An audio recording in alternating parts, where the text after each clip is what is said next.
our entity monitoring manager, and Jessica King, a compliance program coordinator. And they're going to provide an overview of the vital tools and resources that we all need. It was specifically geared to newer compliance contacts and smaller entities, but I think you'll find value out of the presentation, no matter what size or how long you've been in the industry. So I'll turn it over to Stacia. Thanks.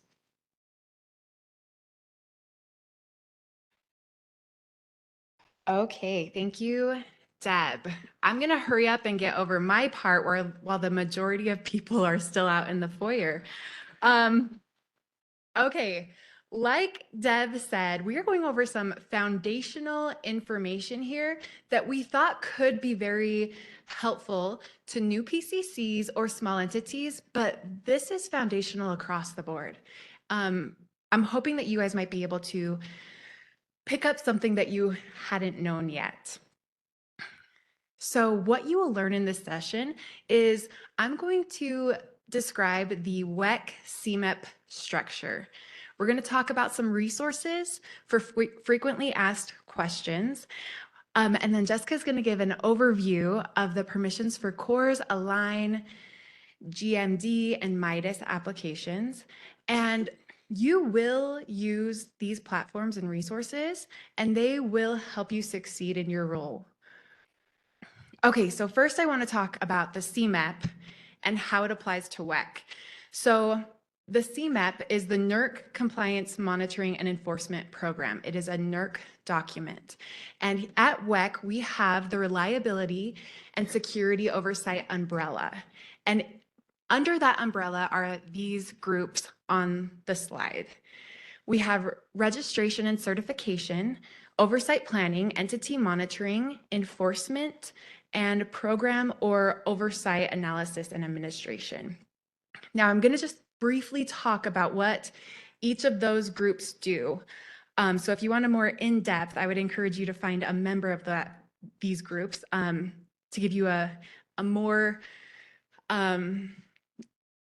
comprehensive description of what they do at WECC. So the first one that I'm going to start with is registration and certification. And you guessed it, they are responsible for registration and certification at WECC. That is onboarding new entities and also ensuring that organizations that apply to register are registered to perform certain reliability functions and they meet that criteria and that they are capable of performing those applicable tasks.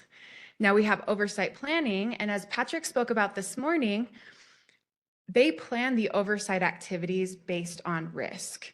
They lead the drafting of the audit scoping. And then we head over to entity monitoring, which I am a part of. And we lead monitoring engagements. That's audits, spot checks, self-certifications. Now, entity monitoring used to be divided into two teams, the OMP and SIP. And we had a reorganization last year, which gives us 3 groups that focus on high inherent risk, medium inherent risk, and low inherent risk entities. Moving over to enforcement, as represented by Caleb yesterday and Josh this morning, they handle self-reports, open enforcement actions, self-logging, and many other tasks. And then last but not least, we have program or oversight, analysis and administration. And they are kind of the glue that holds the RSO together. They coordinate the flow of information throughout the reliability and security oversight group.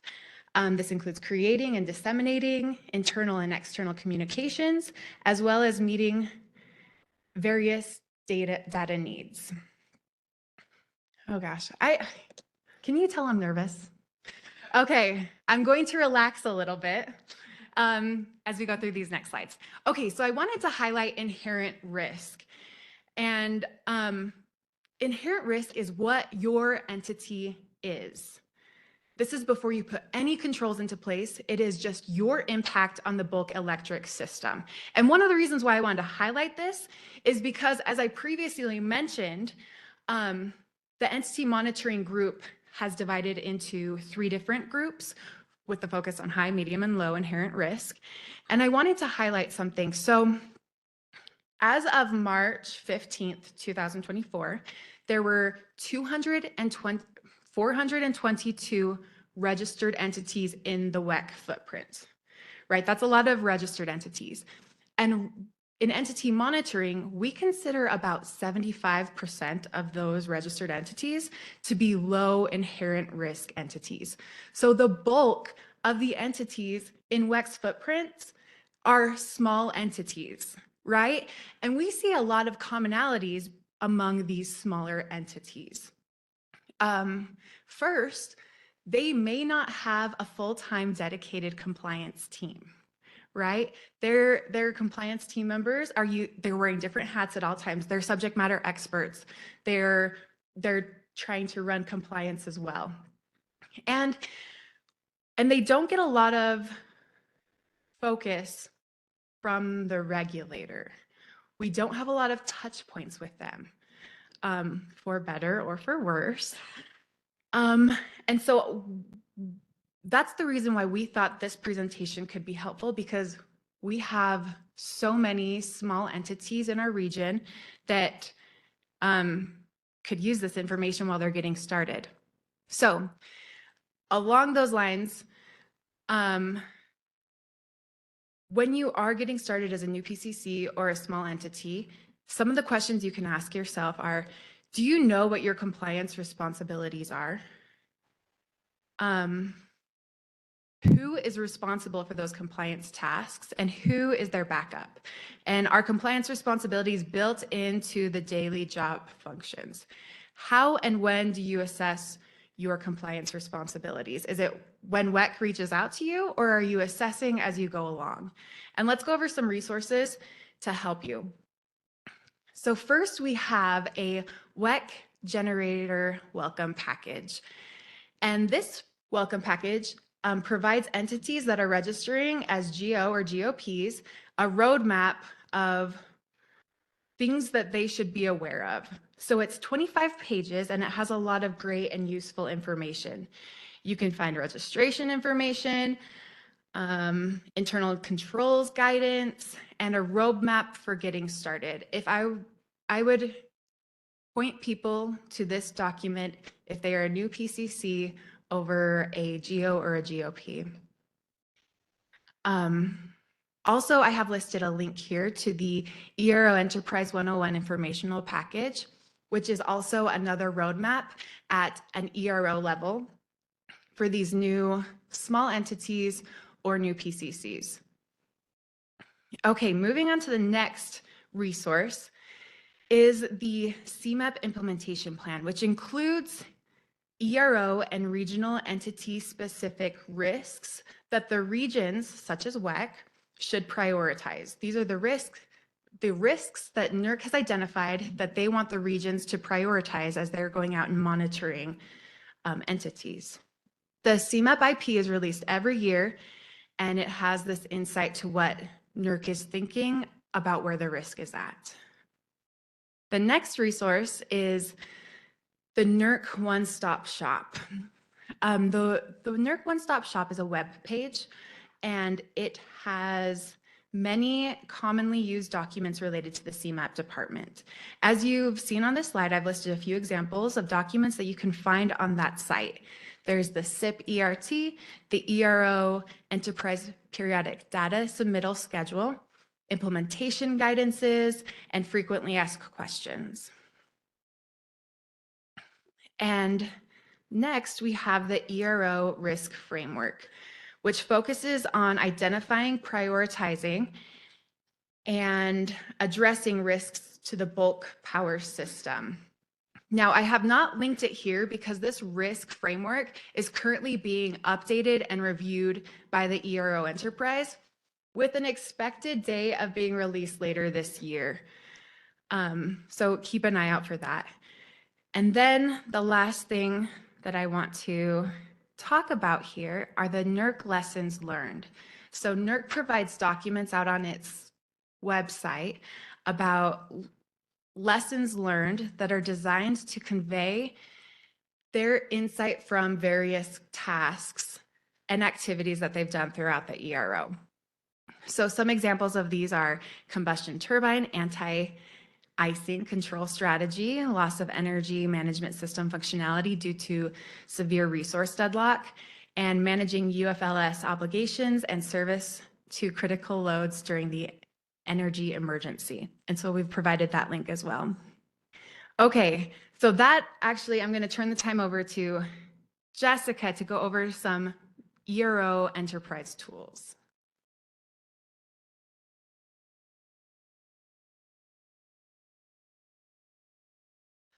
I'm hoping that I'll feel a little powerful up here and my inner comedian might come out so that you guys can have an enjoyable time. But what I will say, I was a little surprised yesterday at the cold weather presentation that they didn't talk about one of the biggest cold weather events that ever happened and that devastated the city of Arundel. I mean, WECC root cause analysis, you know, was a little surprising when it was an ice princess that just had to let it go. Okay, that's it though. That's all I had. But thank you, Stacia. So yes, I'm going to talk about some of the tools that will help us and you keep track, communicate, and with your regional entity and NERC. So I am the one who moves the slide. Okay. So first off, I wanted to talk about the ERO portal. To get access to the ERO portal, which is something very important that we all need, you have to register for an account with NERC. And once you do go through that process and you get your access to the ERO portal, it's like we're giving you the keys to the kingdom, right? With that access, you have, with that account, you have access to things like Align, CORES, GMD, and MIDAS. You also are able to request access to NERC data stores, extranet sites, and the web applications just mentioned. You can update your access and your permissions to those four, and you can also see what you have access to. I have learned a lot as I've been putting this together. So I will say one disclaimer is that GMD and MIDAS, I don't know a whole lot about, and I'm going to look at them as the middle child of this presentation, whereas I know you're there, you're valuable, but we're just not going to talk about you today.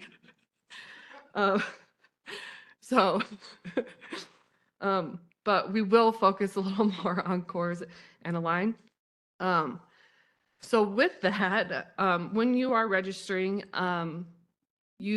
through that process, you have contact roles, or your contact roles are established. And so we are going to talk a little bit more about what those contact roles and how important they are and how they inform other applications. Okay, so contact roles are assigned in CORES, and so you do need that ERO portal account. But today we're just going to focus on 3 of them, which is the primary compliance contact, the PCC, the alternate compliance contact, the ACC, and your primary compliance officer. So just briefly what they do is, and why they're important in our communication back and forth between your regional entities or NERC is your PCC will receive all WECC compliance communications and system-generated emails from the applications that were just mentioned. The PCC will also be automatically granted entity administrator role, as well as Align registered entity submitter and SCL submitter permissions. And we'll talk a little bit more about what that entity administrator role allows your PCC to do. Then your alternate compliance contact, that's the backup to your PCC. So you are copied on all compliance communication as well and receive system generated emails. So pretty important. Your primary compliance officer, which was referred to previously as your authorizing officer. Usually this is the person that's the authorized signatory for your organization. So they receive emails too, but only are copied on key compliance communications like notices and alleged violations and notices about non-submittal. So they do not receive all communications from the ER portal. So why are they important? Because if these aren't up to date, then you're not getting informed or you're not getting communicated with. And so that could be a potential problem for those. Okay. But I do want to go back and talk a little bit more about the PCC and how you are granted, automatically granted, entity administrator role. And so what is the entity administrator role? So within the ER portal, the entity administrator role is granted read and write access to those web applications, Align, CORES, GMD, and MIDAS. So with that as well, they have the ability to assign and approve role access and permissions to those applications. So you'll see here that there's 3 different levels of permissions for Align. There's 1 for CORES, 2 for GMD, and 2 for MIDAS. You can also assign a second or even third entity administrator role. So if you want someone else to have kind of like the end all be all, be able to assign permissions, approve permissions, and have access to these, you can assign someone to do that. But again, they do have to have that ERO portal account for that to even take place. Okay. One thing that I wanted to mention that is great about having your PCC be your entity administrator role is that this is giving you guys the ability to approve permissions without involving NERC or WECC. So you are the ones that have the ability or the responsibility for vetting access being granted to your employees. And that is nice so that you're not having to hit a stumbling block every time one of your people needs to have access. And we will talk a little bit about kind of like a decision tree of when it is something that your PCC or your entity administrator can help with, or if it is actually something that you need to submit a NERC ticket for. Okay, well, so now that we understand what the ER portal is about and what the entity administrators can do, we're going to talk a little bit about CORES. And if I continue on my family sibling roles, I would say that CORES is the first child, right? They know everything and they tell everybody what to do, which in this case is kind of true, right? CORES does have a lot of good information, and it does inform other web applications like Align. So it is important that your information that's in CORES is up to date. And in fact, this is where if you do need to update your contact roles, you do need to go to CORES and update it there. So if you do, this is the registration activity. So if you have an employee who needs access to do any of these things that you see here on the presentation, like CFRs, functional mapping, entity scopes, coordinated oversight, all of that is within CORES. And so if you do have someone that you want to be able to perform any of those activities, and there are more, they will need to be given CORES user permissions. And again, I just want to say, yes, it does sync nightly to Align. So if you do make any changes, just know it will be a nightly sync and that you should be able to see them reflected the next day. Okay, so now I think we're gonna go on to Align user permissions. And I'll continue on the sibling. You can tell I have a big family. I can relate to all of these roles. But I will do Align as the baby of the family. There's a lot of growing and learning that needs to happen, and we know it. But they probably has the biggest and greatest probably potential out of all of us. So anyway, that's Align. But with Align, there are 3 different permissions that you can have. So I want you to just, as if you are an entity administrator and you are thinking about what permissions your team members need, just think about that as we go through these different permissions and the work that they do, because this is what you'll see in Align or in CORES as you are trying to give permissions. It will read Align Registered Entity Reader. So this is like the view only access where your person will be able to come in and view everything. They can't make any changes and they can't save anything. They can just view it. The next one will be Align Registered Entity Read Editor. So you can go in, view everything, you can edit, and you can actually save. You just can't submit. So I guess the ultimate, and you can feel good about it if you have this role, I'm just kidding, is the Align Registered Entity Submitter role. So you have pretty much the same thing. You log in, you see everything, you can edit, you can save, but the one big button that you should see is the Save in Action. So you will see that in Align if you have the submitter role. And the reason why I mention that is that can be a cue for you and your PCC or entity administrator to say, maybe I don't have the right permissions. If you don't see that and you are someone that needs to be able to submit. And so these next two slides we're going to talk about, I'm just giving some of the different work that you will be performing within Align. And again, you can think about the different permissions as I briefly talk about some of these roles, and we can see which permissions you think you need, that you should need, or you want.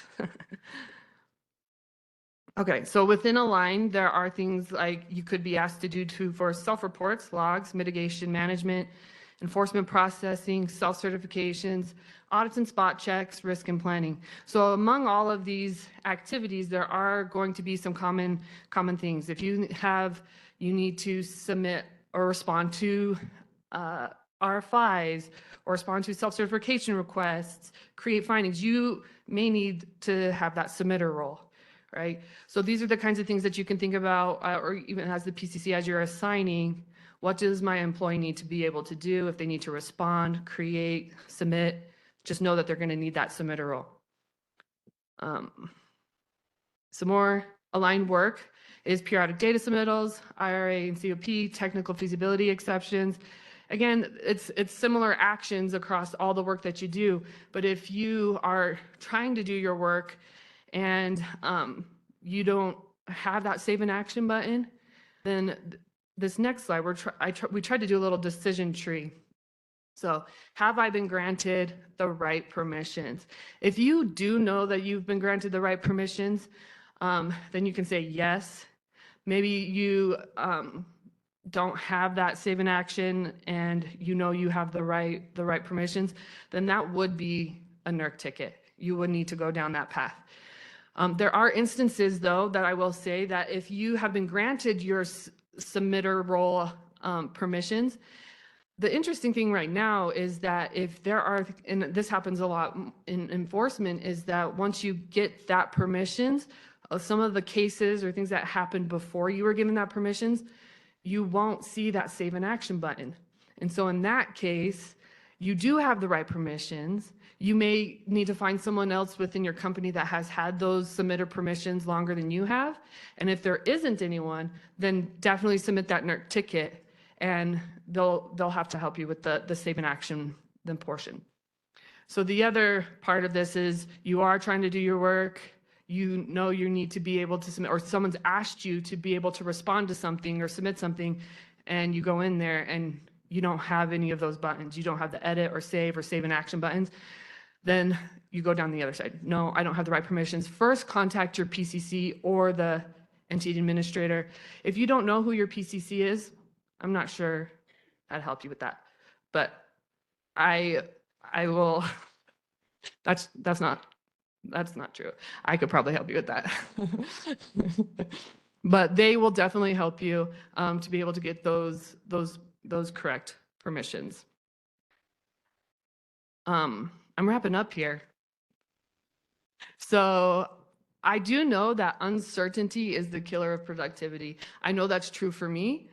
And so I think that's what a big reason why we wanted to have this presentation and give you resources.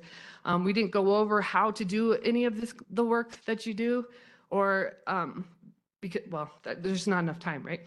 But here's some resources that for some commonly asked questions or things that people needed help with. we wanted to give you those resources. So things like updating your contact information. They are, and I've looked through all of these resources, and they do a really good job of doing step by step. And of course, if you do have more questions beyond that, you don't hesitate to reach out, right? Because like I said, we want everyone to not actually stumble and fall on these blocks. We want everyone to succeed. So definitely reach out. So things like if you are being asked to review and approve in Align, there's the Align user guide, making assignments for self-certifications or PDS. I know that that's been very pertinent at the beginning of the year. Responding to periodic data submittals and attestations. So again, I know that these things do come across your desk.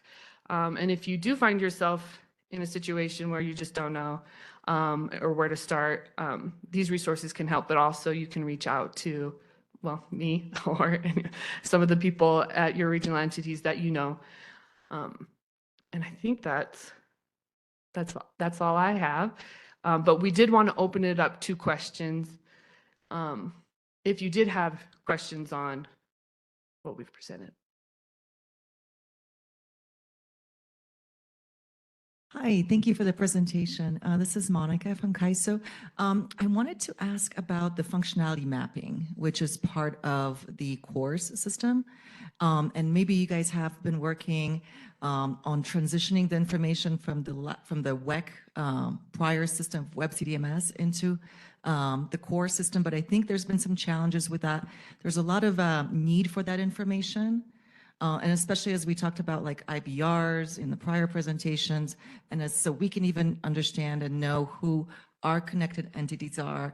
And we put a lot of work in the prior system for that. So just wanted to kind of hear from you guys kind of what the, the next steps on that is. Thank you. That's a great question. And that's why I have other people on lock to help with these kinds of questions. So I don't know. Hey, Monica, Mark Rogers. I can answer part of that. So we're still in the IT phase at NERC level.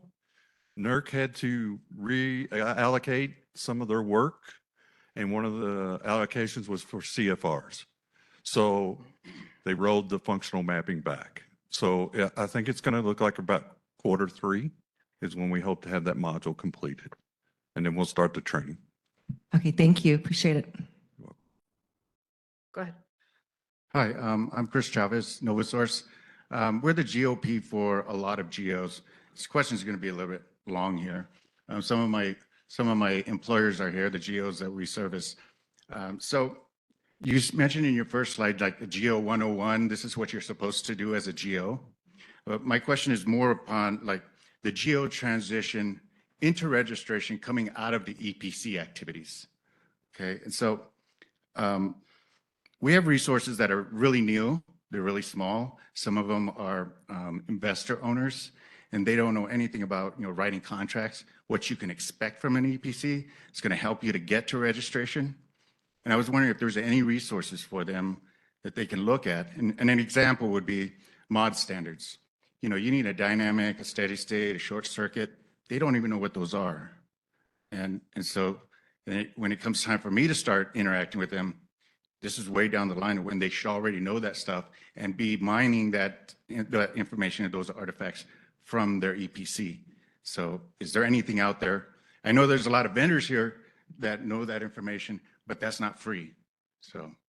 Yeah, that's a great question, Chris. And I'm probably going to probably lean on Mark a little bit here, but I do want to highlight that in that generator welcome package, there is a section where it's the planning stages. So it's the first part of the document, and it goes over the planning stages, the pre-registration compliance exam. It has examples of pre-registration compliance, what we would expect to see, and then the NERC registration process.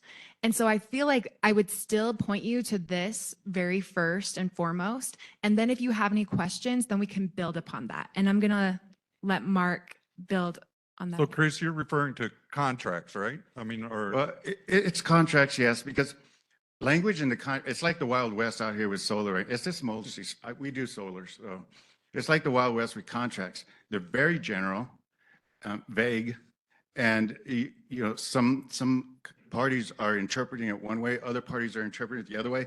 Then we get legal involved, and it's just a big waste of time. And you're right, it talks about, okay, if I'm gonna register, I need to do X, Y, and Z. But what I'm talking about is really the details of common verbality to your verbiage to, so that we can talk the same language to each other and kind of make it more efficient. I guess I would have to have some more details around that. If maybe we can chat offline about that and maybe we can get it out to everybody, what we chatted about. I guess I need to understand that a little better. Okay. I'll That'll talk work. with you sometime during the day. Okay. Good morning. Just on. Yeah. Srinivas Kapagantula from Ariban Energy. And maybe this is a very lame question, but I wanted to know if all the past history associated with any of our registrations is available in Align, because I've logged in and tried to figure out what has been done after the transition to Align, and sometimes I don't find the enforcement history for some of our projects, for example. That is a good question. And I don't know, Angie.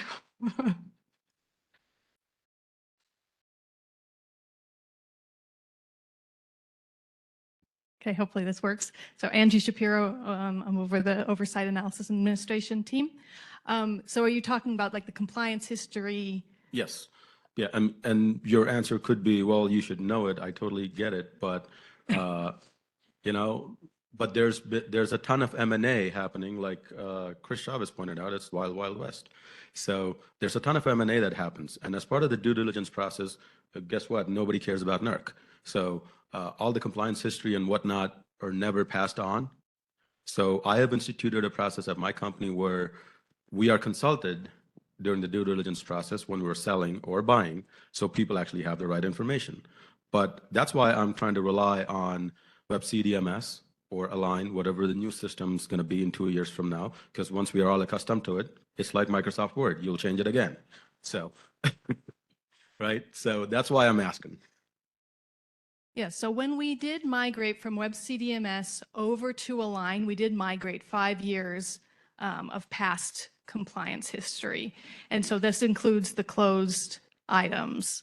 And so that's kind of where it stopped. And I know that prior to closing down WECC CDMS, we did allow entities that opportunity. We said, hey, make sure you've pulled down your data, your reports. And so hopefully you've had that opportunity I've to get done that for at least a few projects, but I'm still looking for some history for some of my other projects. So maybe I can reach out to you separately if I don't find that. Is that okay? So I have a question for you.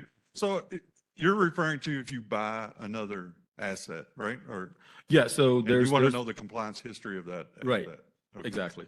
All right. I don't know how to think about that. And it's very important because, you know, that's some of our concern as we go, the buying and selling that goes on. Right. And we're transferring. We hope everybody does their due diligence in finding that out. I mean, I see a connection to enforcement here as well to understand what the previous self-reports or any compliance activities that they had. Right, because if I'm getting an asset, I would like to know what the pitfalls have been. Yeah. So when I look at the compliance program, I can focus my resources on the bigger, higher priority items and try to fix them before attacking. I mean, if I don't even have data on that, how do I go about it? Yeah. Right, that's kind of where I am with some of the projects. I think we don't have a direct answer right now, but we'll. No worries, but I just wanted to bring it up so you guys can think through some of that stuff and let us Yes. know Trust me. if there's a better way to registration, do it. We're thinking about it because it's a constant flow of And- that buying and selling. It looks like Bill Fletcher has a comment. Yeah, Bill Fletcher, WECC Senior Technical Advisor. Yeah, I would just echo what Mark says. I would say cannot overemphasize due diligence. And really, because there is that Wild West, right? There was a NERC report in November that identified somewhere close to 5,800 megawatts across 3 interconnections, apparently out of compliance with PRC 24. If I were going to buy one of those, I would say, can you show me those records? And it's an issue because I've seen this in audit even years ago before the explosion in what's coming up with IBRs. And the answer to audit was, well, we're just giving you the records that the entity gave us when we bought them without that due diligence. And I'm looking at a system one line diagram that says issued for construction 6 years before the acquisition. So where's the as-built? So cannot overemphasize due diligence if you're buying an asset that's going to be subject to any regulation. Thank you. No, I certainly understand the gravity of that comment there, but thank you. The other question I had, if I may, is I think a few weeks ago, I got an email from, I don't know, NERC, maybe Howard Google, saying some of the entity data was visible to somebody else. And I was wondering what happened to that. That was in a line, by the way. And it did, thankfully, the email said our entity's data wasn't impacted, but it left it there. So I'm trying to understand what is NERC or WECC or the ERO trying to do to prevent that from happening again. Does some of the due diligence that we have to do on our own vendors, is NERC doing that? So we're going to pass that over to Steve for any comments on that. Yeah, sure. No comment. No, I'm just kidding. No, you're right. There was an update that occurred, and it created a system condition for less than a day, and thankfully, they have very clear logging in Align, and so they were able to confirm that there weren't instances of entities being able to see other data, except for a very, very isolated instance, and those entities were worked with separately. So NERC has been taking some actions in response to its relationship and contract with its vendor who helps to oversee those updates with Align. But it was something that had happened inadvertently from the system level based on an update that was occurring, and they identified it really quickly. And Thanks, Steve. I appreciate the info. If there's anything that can be shared with entities on that front, we would appreciate that. yeah, I think the extent of what you received is what's been shared. Okay, thanks. And I saw the 10-minute sign. So, but I just wanted, on the due diligence thing, I know that a lot of this is a WICF issue that maybe we can produce. Like Srinivas is one of my owners. We could get together and produce some of the stuff that's called due diligence and a checklist or all of this stuff. We're just asking for WECC/NERC help for the broader picture, because we operate across the country. So what we have here is not going to propagate across the country like you guys can do.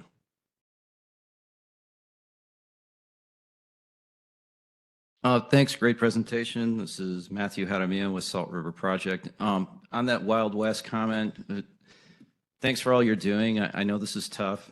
It'll get better, but kind of we're at an end where we're one of our many functions, we have 10, is a transmission planner, and I get a lot of questions from our side from a new generator owner, generator operator coming in. And let's just get back to first base, because I know it's not your responsibility. It's really NERC's to post that who's registered. But when I go to the NERC site, from the NERC side, I see the last register. It was the NERC compliance registry matrix. That's like from about a year ago now. Do you have a resource or something you can tell us too that you look at that's more up to date? Of a list of all of the registered entities. I do. So I have to say, I personally don't find NERC's site very user friendly. So I Google it, and it usually takes me to the updated version of the registered entities at NERC. And you're going to see everyone from WECC, MRO, you're going to see all of the registered entities in there.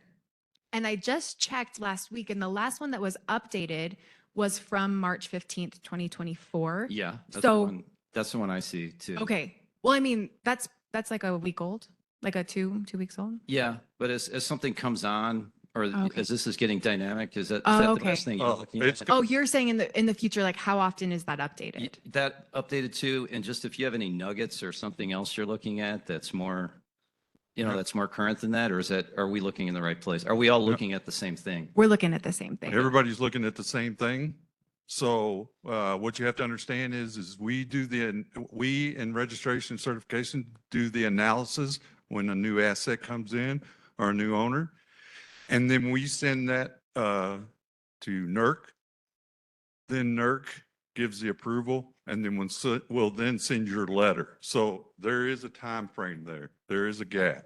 So it's not real time yet.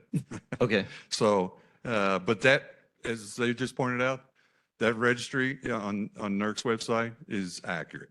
Excellent. Yeah, and if you have any nuggets or someplace else we could look that's even more, that's quicker. That was basically my question, but thank you. Okay, and yeah, if there is a way in the future that is updated more quickly, we'll let you know. But as of right now, that's the place to Okay. be. Yeah, thanks. This has been helpful. Thank you. Are there any other questions? We did get an online question that says, why does only the PCC receive RFI notifications and not the ACCs as well? Both PCCs and ACCs receive mitigation notification updates. They should, right? So that could be, if they're not receiving it, then that is something that we'll need to actually dig a little deeper and see why. Angie, do you have something to add? Yeah, I have been hearing that more and more frequently, that there is inconsistency across the notifications. And that, like Jessica said, it is designed to send out those notifications.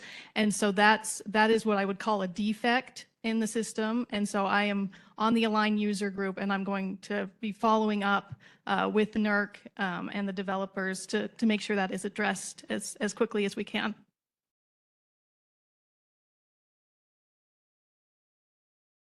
I'm Leland McMillan. I've been asked to filibuster through lunch because it's not ready yet. No, this discussion that we're having is really good. And there was a comment about, WICF providing assistance. Wow, that's timely because this afternoon I'll be doing a presentation on this very topic. So we'll discuss all of these things we talked about. But WECC, I think you've done a great job laying the foundation. So thank you for your presentation. Thank you, Leland. If there are no, I just want to tell a quick story before we wrap up. Yesterday, I was having a conversation with someone, and it was a good conversation, but he wouldn't show me his name badge. And I get it. I get that talking to a regulator can be terrifying. Okay, but I want to if you take one thing away from this presentation, I hope that it would be there are a lot of resources out there, number one. But number two is that we are a partner with you guys. We want you to reach out. And these little GOGOPs that are registering, there are so many nuances and they are very unique. And we want to understand where you guys are coming from and partner with you in creating a more reliable bulk power system. So please, if you have any questions, please reach out. I will say that he did reveal his identity eventually. But please reach out to us if you have any questions.